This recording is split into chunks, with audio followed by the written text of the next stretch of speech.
Hot করে টুন কান্নাকাটি শুরু করেছে। হট করে টুনের চোখ দিয়ে জল বেরোচ্ছে, কাজ যেটুকু, ঠিক আছে, কাজ যে আমার ভাল লাগছে না। আমি যে কী ভাল লাগছে না, ঠিক আছে, এবার এবার কান্নাকাটি, মানে চোখ দিয়ে জল পড়েই যাচ্ছে, চোখ দিয়ে জল কন্টিনিউয়াস, চোখ দিয়ে জল পড়ছে, ঠিক আছে, কান্না দিচ্ছে, ঠিক আছে, চোখ দিয়ে জল পড়েই যাচ্ছে।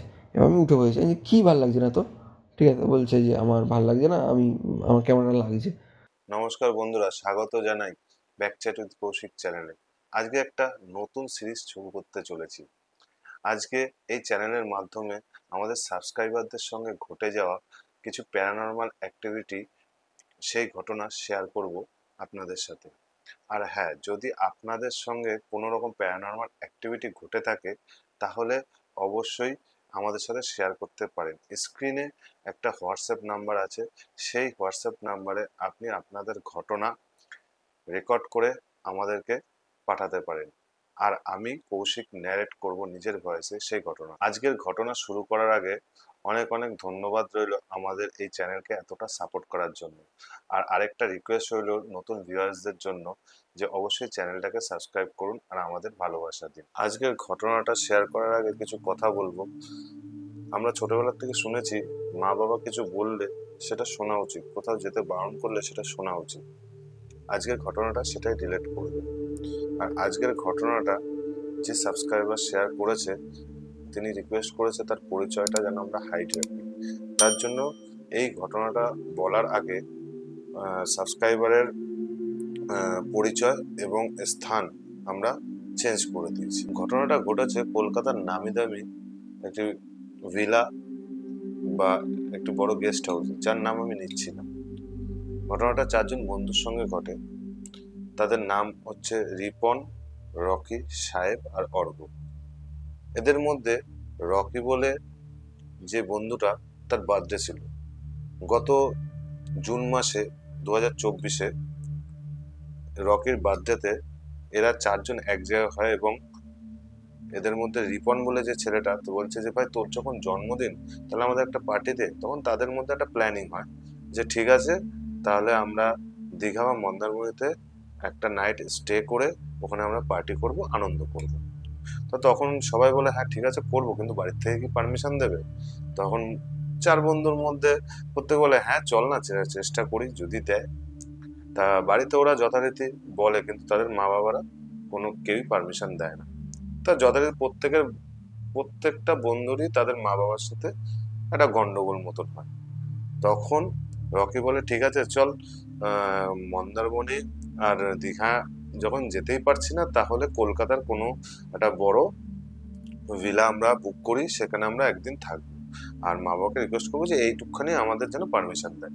তা যথারীতি ওরা চারজন বন্ধু তার মা বাবার কাছে বলে। রকির মা বাবাও অন্য সব বন্ধুর মা বাবার সাথে কথা বলে যে ঠিক আছে, একদিনের ব্যাপার, কলকাতায় থাকবে তারা থাকুক। তখন তারা প্রত্যেকে পারমিশন পেয়ে যায়। তা যথারীতি তারা পারমিশন পেয়ে তো খুবই আনন্দ, এবং প্রত্যেকে এক জায়গায় হয়। এক জায়গায় হয়ে একটা ডেট ঠিক করে, সেটা হচ্ছে জুলাই মাসের 20 তারিখ। রকির বার্থডে ছিল 18 তারিখ, কিন্তু তাদের কলকাতা যাওয়ার প্ল্যান হয় একদিন পর, মানে 20 তারিখ। তা 20 তারিখ সকালে তারা প্রত্যেকে টাইমলি চলে আসে, বন্ধুরা এক জায়গায় হয়। কারণ রকির বাড়ির সামনে একটা মাঠ মতন ছিল, ওখানে সবাই এক জায়গায় হয়।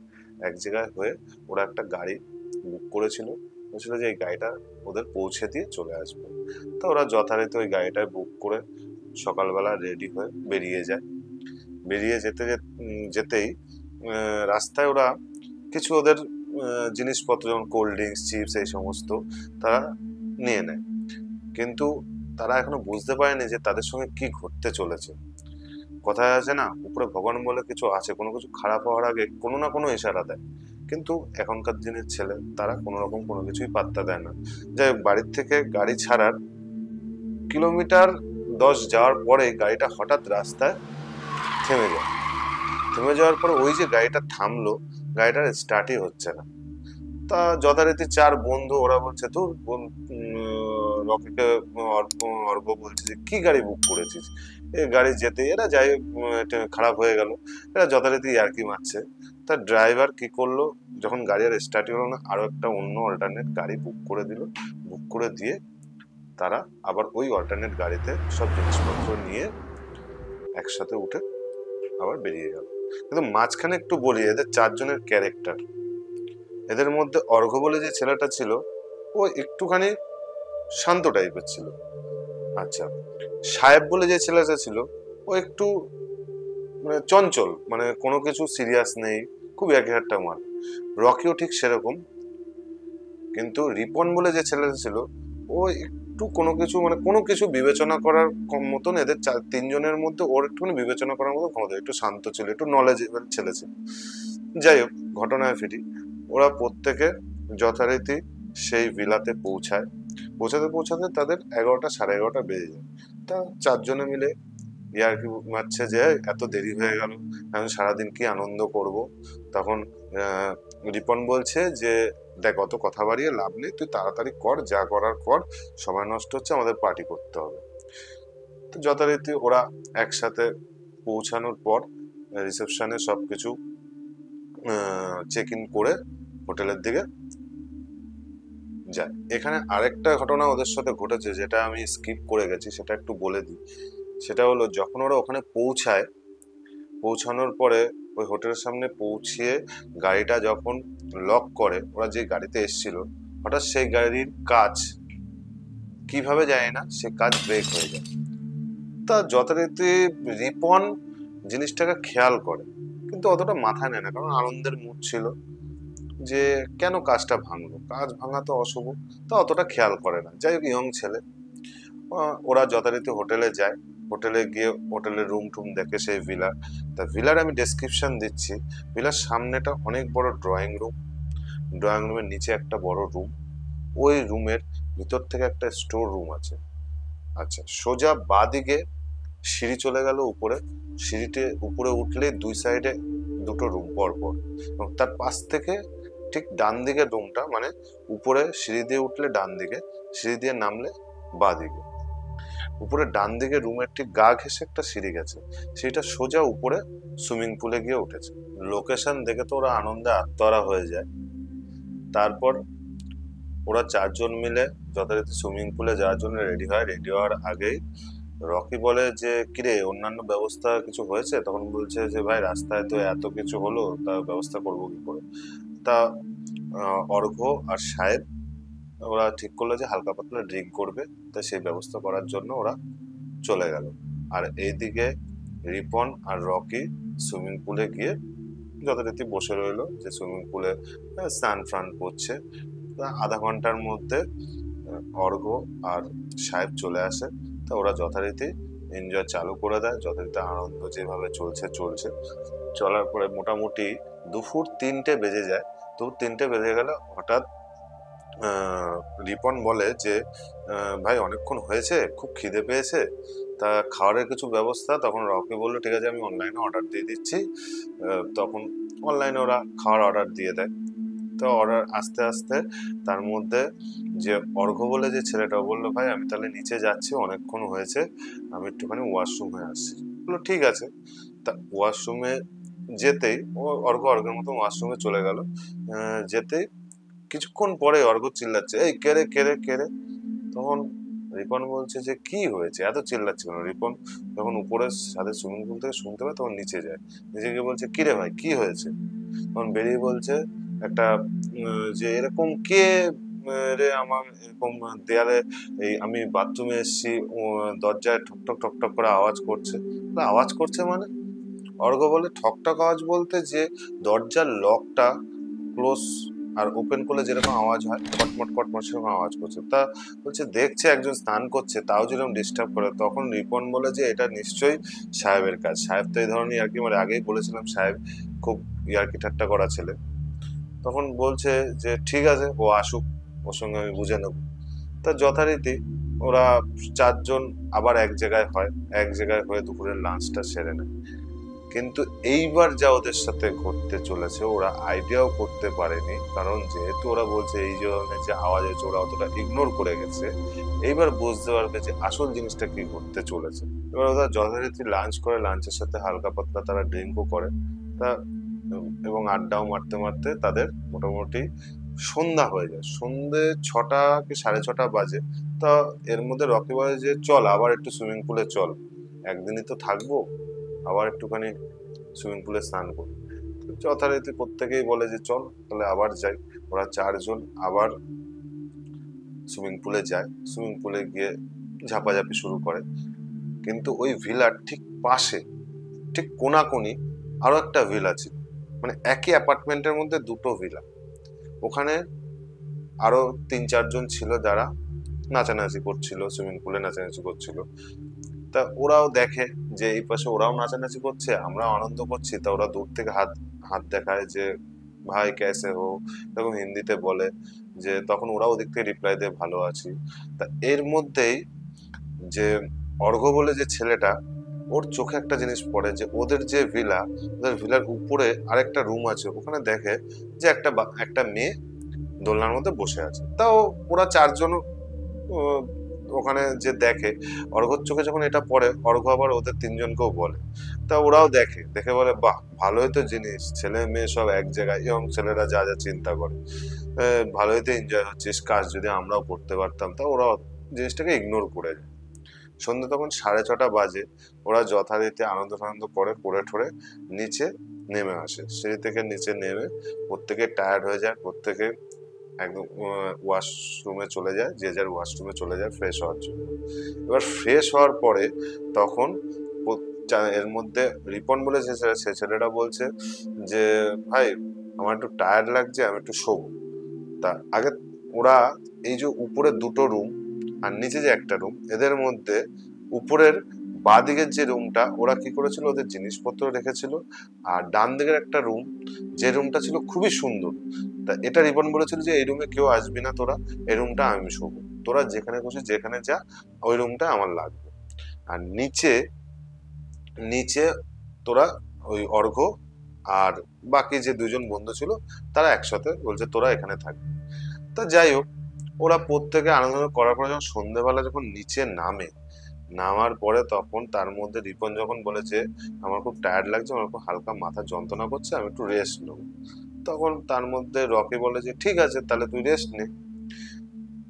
তখন রিপন উপরে রুমে যায়, গিয়ে সবে একটুখানি শুয়েছে। শোয়ার পরে কিছুক্ষণ পরেই হঠাৎ ওরা একটা আওয়াজ শুনতে পায়। কি আওয়াজ? বলছে কে যেন দরজাটা হট করে খুলে দিল। তো অতটা ইগনোর করে শুয়ে পড়লো আবার। এইদিকে অর্ঘ্য আর সাহেব আর রকি এরা 3 জন আবার ড্রিঙ্ক করতে বসে যায় নিচের ঘরে। সে তাই ড্রিঙ্ক করতে করতে মোটামুটি রাত 10টা 10:30 বেজে যায়। তখন ওরা 3 জনে ঠিক করে যে এই রিপন এত ঘুমাচ্ছে, চল রিপনকে গিয়ে ডাকি। এরকম ভাবে আমরা 3 জন এনজয় করছি। তখন ওরা 3 জন আবার রিপনকে ডাকতে উপরে যায়। উপরে গেলে দেখে রিপন শুয়ে আছে। তখন 3 জন মিলে ওদের ডাকে, রিপনকে ডাকে যে রিপন কিরে ওঠ, সারাদিন কি ঘুমাতে এসছি? একটা তো দিন, বার্থডে পার্টি এনজয় করছি, তা এই দিনটা তুই ঘুমিয়ে কাটিয়ে দিবি?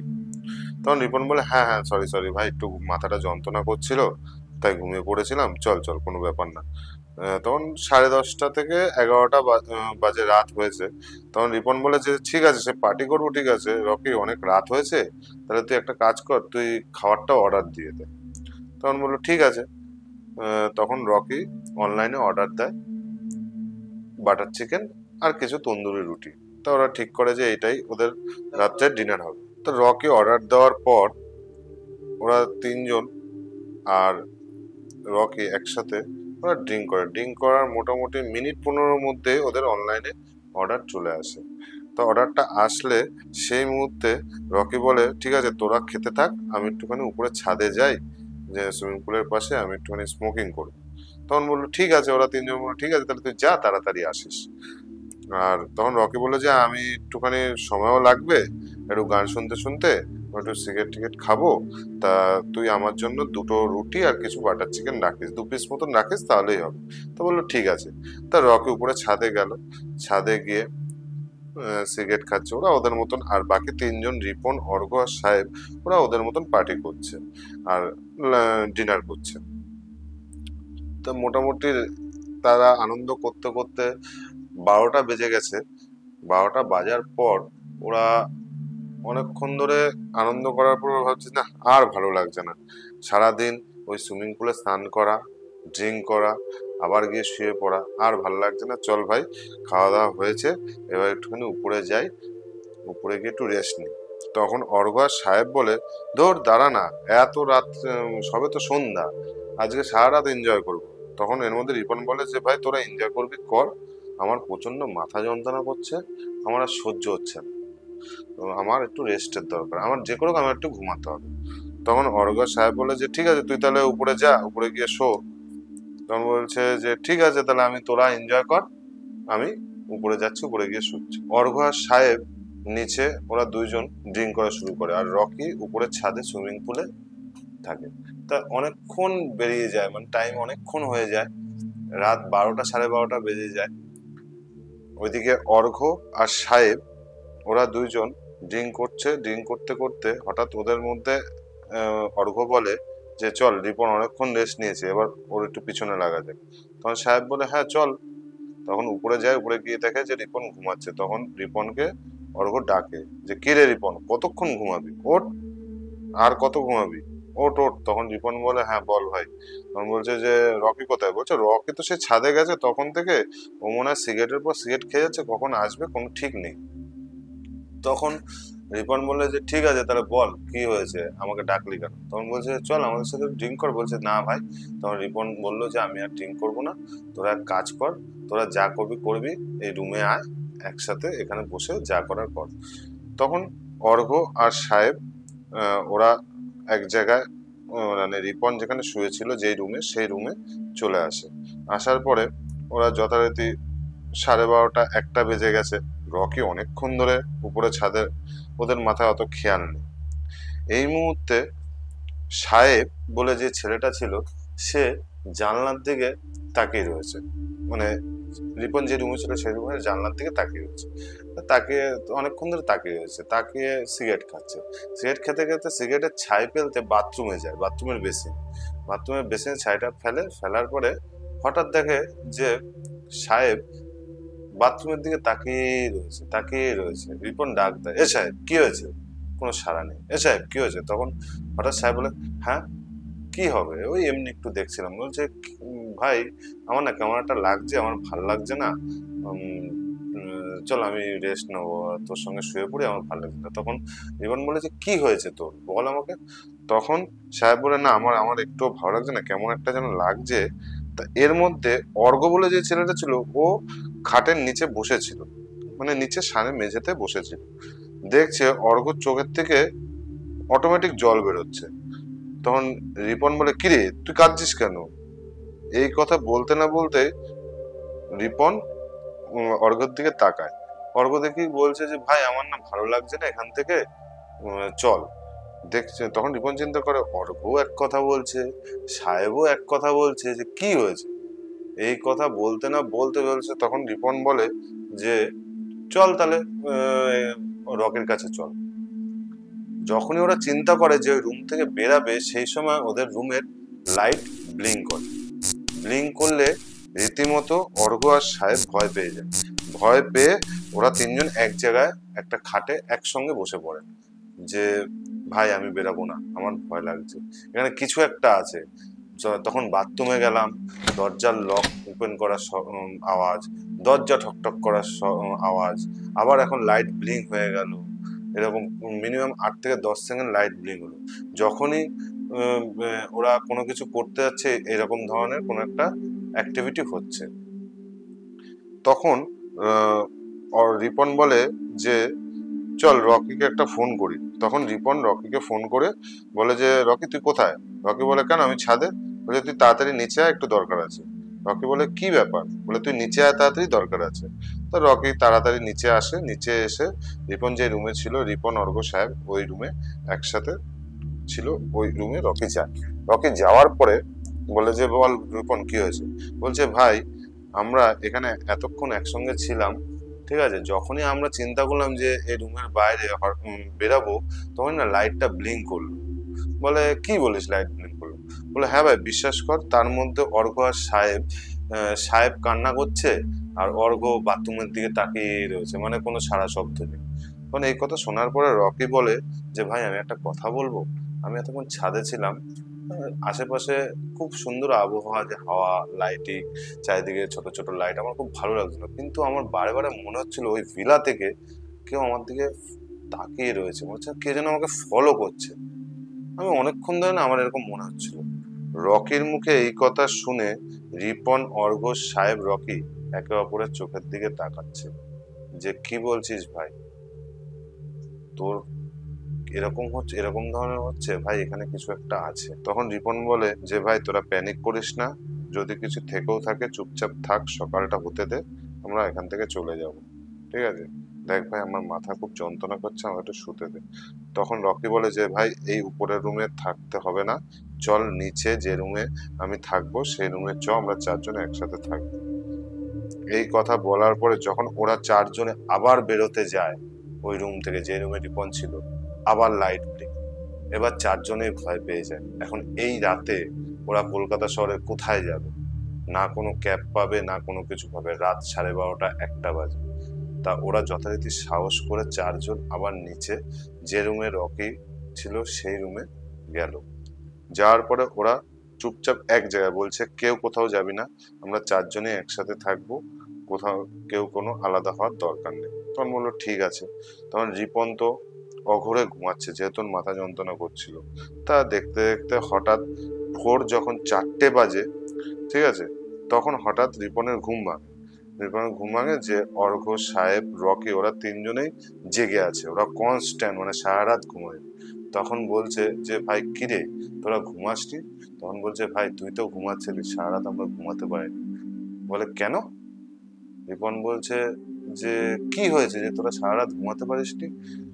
তখন অর্ঘ্য, সাহেব, রকি ওরা বলে ভাই সারা রাত যা অত্যাচার হয়েছে এই রুমের মধ্যে, মনে হচ্ছে যেন কেউ সুইমিং পুলে হেঁটে বেড়াচ্ছে, কেউ সিঁড়ির থেকে নামছে, হট করে মনে হচ্ছে না ড্রয়িং রুমে, বড় যে ড্রয়িং রুম সেখানে দুম করে কিছু একটা পড়ে গেল। এইরকম নানান ধরনের প্যারানর্মাল অ্যাক্টিভিটি। আবার যেন লাইটটা ব্লিঙ্ক করছে, মনে হচ্ছে না পর্দার দিয়ে কেউ তাকাচ্ছে, এরকম বিভিন্ন ধরনের প্যারানর্মাল অ্যাক্টিভিটি। বলছে আমরা ঘুমাবো কি করে, তুই তো ঘুমাচ্ছিস, তোর মাথা যন্ত্রণা করছে, তুই তো অঘরে ঘুমাচ্ছিস। তা এই কথা শোনার পরে রিপনের কি মনে হলো, সোশ্যাল মিডিয়ায় ওরা যে ভিলাতে ছিল সেই ভিলা সম্পর্কে আহ, ওই ভোর 4টের সময়, তখন অন্ধকার, 3:30 4টে বাজে, ওই সোশ্যাল মিডিয়ায় দেখছে এই ভিলা সম্পর্কে ইনফরমেশন নিচ্ছে। তখন ইনফরমেশন নিতে নিতে দেখে যে 28B যে অ্যাপার্টমেন্ট ওটা হচ্ছে হন্টেড। তো ওরা ওই রাত্রিবেলা 4টের সময়, হ্যাঁ, রিপন আর অর্ঘ্য নিচে নামে। নিচে নেমে ওই 28B খুঁজতে বেড়ায়। যখনই ওদের ভিলা থেকে নিচে নামে, তো অন্ধকারের মধ্যে কি খুঁজবে? বলছে ভাই এখানে কোথায় 28B, হ্যানা ত্যানা, আমার তো মনে হচ্ছে পুরো এরিয়াটাই মনে হয় হন্টেড, যা অন্ধকার বাইরে। তো যথারীতি ওরা আবার উপরে চলে গেলে যখন ভোর হয়, ধরো যখন 5টা কি 5:30 বাজে, হালকা সূর্যের আলো দেখা যায়, তখন রিপন আর অর্ঘ্য আবার নিচে নামে। নিচে নেমে আবার এই চারিদিকে তাকায়, চারিদিকে তাকিয়ে যে দেখে যে কোথায় 28B আছে, ঠিক আছে। সেই সময় ওদের যে ভিলার কোনায় যে আরেকটা ভিলা ছিল, সেই সময় ওই ভিলার থেকে যারা যারা ছিল ওই ভিলাতে, ওই ভিলার ওরা বেরোচ্ছে, যে ওরা চলে যাবে। তখন বেরোনোর পরে তখন রিপন বলে কি দাদা এনজয় কেমন হবে? বলছে তখন ওই ভিলার যে ছেলেগুলো ছিল বললো যে ভাই বলো না, এখানে সারাটা রাত আমরা ঘুমাতে পারিনি, বিভিন্ন রকম লাইট ব্লিং হচ্ছে, নানান রকম আওয়াজ, মনে হচ্ছে যেন কে যেন উপরে কিছু ভাঙচুর করছে, কে যেন সিঁড়ির থেকে হেঁটে বেড়াচ্ছে। তার মধ্যে আমার একটা বন্ধুর প্রচন্ড শরীর খারাপ। এই কথা শোনার পরে রিপন ওই ভিলার যারা ছিল তাদেরকে জিজ্ঞাসা করে যে কি বলো, আমাদের সাথেও কালকে সারা রাত এরকম হয়েছে। তা যথারীতি বলছে তাই, তোমাদের সাথেও এরকম হয়েছে? তা যথারীতি এই কথা শুনে রিপন বলে হ্যাঁ দাদা আমরাও চলে যাব। তখন রিপন একটা জিনিস অবজার্ভ করে যে ওরা চারজন বন্ধু যে সুইমিং পুলে নাচানাচি করছিল, হ্যাঁ, ওরা ওই চারজন বন্ধুই বেরালো। বেরোনোর পরে রিপন বলে যে দাদা তোমরা কি চারজনেই আছো? বলে হ্যাঁ, আর কে থাকবে, আমরা তো এই চারজনে ছিলাম। কারণ ওরা প্রত্যেকে চাকরি, মানে কথায় কথায় বলে যে ওরা প্রত্যেকে চাকরিজীবী, যে দেখো আমাদের অফিস আছে, আমাদের একটা বন্ধুর বার্থডে, তাই আমরা এনজয় করতে এসেছিলাম একদিনের জন্য, কিন্তু এখানে সারা রাত যা হলো এখানে থাকা সম্ভব না, তাই আমরা ভোরবেলাতেই আমরা বেরিয়ে যাচ্ছি। এই কথা রিপন একটুখানি মাথায় ক্লিক করলো, ক্লিক করে ভাবলো যে ওরা যে 4 জন থাকে তাহলে ওই মেয়েটাকে। এই কথা ভাবতে ভাবতে যখনই রিপন ওদের ভিলার দিকে পিছনে এইভাবে ঘুরে তাকালো, দেখে 28B ওই ভিলাটাই ওদের। এই দেখে রিপন অর্ঘ্যকে বলে, ভাই পিছনে দেখ। বলে কি দেখবো? বলে আমাদের অ্যাপার্টমেন্টের নাম্বার দেখ। দেখে 28B। এই দেখে রিপন আর অর্ঘ্য একে অপরের দিকে তাকায়, তাকে বলছে, ভাই এখান থেকে যত তাড়াতাড়ি পারিস পালা। তখন রিপন আর অর্ঘ্য দৌড়ে সাহেব আর রকিকে বলে, এ রকি, রকি তাড়াতাড়ি কর, যে যা যা জিনিসপত্র আছে সব গোছা। বলে কেন? বলে ভাই 28B হচ্ছে আমাদেরই অ্যাপার্টমেন্ট। বলে কি বলিস? বলে হ্যাঁ। বলে তাড়াতাড়ি গোছা, যেভাবে হোক তোরা, যেভাবে হোক রেডি হয়ে তাড়াতাড়ি এখান থেকে পালা। রকি, সাহেব, অর্ঘ্য, রিপন এরা 4 জনে যথারীতি যেভাবে জিনিসপত্র ছিল, যেভাবে পারলো 5-7 মিনিটের মধ্যে সবকিছু গুছালো। এর মধ্যে রকি হাফ প্যান্ট পরা, মানে ও পুরো ড্রেস আপটাও করেনি, ওই অবস্থাতে ক্যাব বুক করলো। ক্যাব বুক করে ওরা বলছে কোনো রকম চেক আউট না করেই ওখান থেকে ক্যাব বুক করে রওনা দিল বাড়ির দিকে। বাড়ির দিকে আসার পরেই তার ঠিক পরের দিন রকির 102 জ্বর। রকির মোটামুটি 1 সপ্তাহ জ্বর থাকে। এবং আর যে 3টে ছেলে ছিল, রিপন, অর্ঘ্য, সাহেব, অর্ঘ্য সাহেবের সেরকম কিছু হয়নি, কিন্তু রিপনের ঠিক ওই ঘটনার 1 সপ্তাহ পর একটা মারাত্মক অ্যাক্সিডেন্ট হয়, যেটাতে ওর বাঁ দিকের মুখের স্কাল ভেঙে যায় এবং ওর মুখ এরকম ফুলে যায়। মানে ডাক্তারকে দেখায় যে ও যে প্রাণে বেঁচে বেঁচে গেছে এই অনেক। রিপনের একটু ক্যারেক্টার সম্পর্কে বলি। ওখান থেকে আসার পরে রিপন একটু পাগল টাইপের হয়ে গেছিল, মানে বাড়ির কোনো কথা শুনতো না, একটা অবাধ্য মতন, যার জন্য ওর অ্যাক্সিডেন্ট হয়।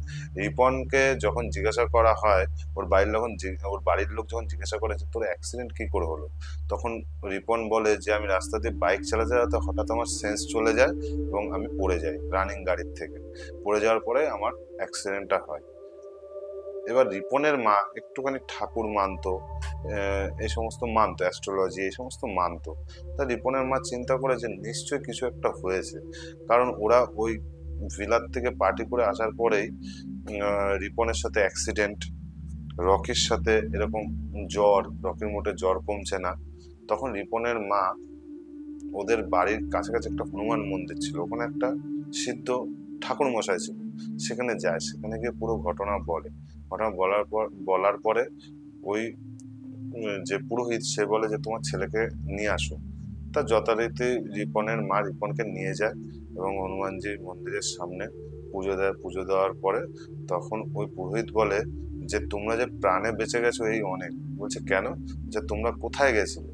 তখন এবার বলে যে আমার একটা বন্ধু রকি, ওর বার্থডে ছিল, তাই আমরা কলকাতায় একটা ভিলা বুক করেছিলাম, সেখানে আমরা এনজয় করবো বলে আমরা 4 বন্ধু গেছিলাম। বলছে ওই জায়গায় যে গেছো, ওই জায়গা তো পুরোপুরি একটা হন্টেড জায়গা। বলছে মানে? বলছে ওই জায়গায় কোনো একটা মার্ডার হয়েছিল, কোনো একটা মেয়ের মার্ডার হয়েছিল, যার আত্মা ওখানে ঘুরে বেড়াচ্ছে। তোমার কপাল ভালো তোমরা পজেস হওনি। সেটা তুমি বলতে পারো ভগবানের কৃপা বা তোমার মা ঠাকুর দেবতা মানে তার কৃপায়। তার হালকা এফেক্ট তোমাদের হয়েছে, যেখানে যে এফেক্টটা তোমার উপরে পড়েছে, যে অ্যাক্সিডেন্ট। তোমার কপাল ভালো তুমি যে প্রাণে বেঁচে গেছো। তখন রিপনের মা বলে যে গুরুদেব কি করব? তখন বলছে যে কিছু করতে হবে না, তুই আগামী মঙ্গলবার আজ এখানে আমি ওদের প্রত্যেককে রক্ষা কবচ দিয়ে দেবো, ওরা যথারীতি ঠিক ঠিক হয়ে যাবে। তা মঙ্গলবার দেখে রিপনকে রিপনের মা নিয়ে যায়। শুধু রিপন না, রিপনের আর যে কতগুলো বন্ধু ছিল, অর্ঘ্য, সাহেব আর রকি, তারাও যায়। ওখানে গিয়ে একটা ছোট্ট যজ্ঞ মতন হয় এবং নানান রকম ক্রিয়া হয়। ক্রিয়া হওয়ার পরে ওদের রক্ষা কবচ দেওয়া হয় এবং তারা প্রত্যেকে এখন সুস্থ আছে। এবং ওই পুরোহিত বারে বারে বলে যে তোমাদের কপাল ভালো যে ওই এন্টিটি তোমাদের ধরেনি, ধরলে তোমাদের প্রত্যেকের আজকে প্রাণ চলে যায়। বন্ধুরা একটা কথাই বলবো, আজকের গল্প থেকে একটা শিক্ষা নিয়ে নিই, যে মা বাবারা কোনো জায়গায় যেতে বারণ করলে, কোনো কিছু করতে বারণ করলে সেটা অবশ্যই শুনুন। কারণ এই পৃথিবীতে মা বাবার থেকে ভালো আর কেউ চায়নি, কোনোদিন কেউ চাবেও না। তা যাই হোক, আজকের স্টোরি এখানেই শেষ করছি। আর যাওয়ার আগে একটুখানি বলছি যে আজকের স্টোরিটা ভালো লাগলে অবশ্যই লাইক, শেয়ার, কমেন্ট আর সাবস্ক্রাইব করুন আমাদের, আর আমাদের ভালোবাসা দিন। নেক্সট পডকাস্ট আসা অবধি ভালো থাকুন, সুস্থ থাকুন এবং stay tune with our channel.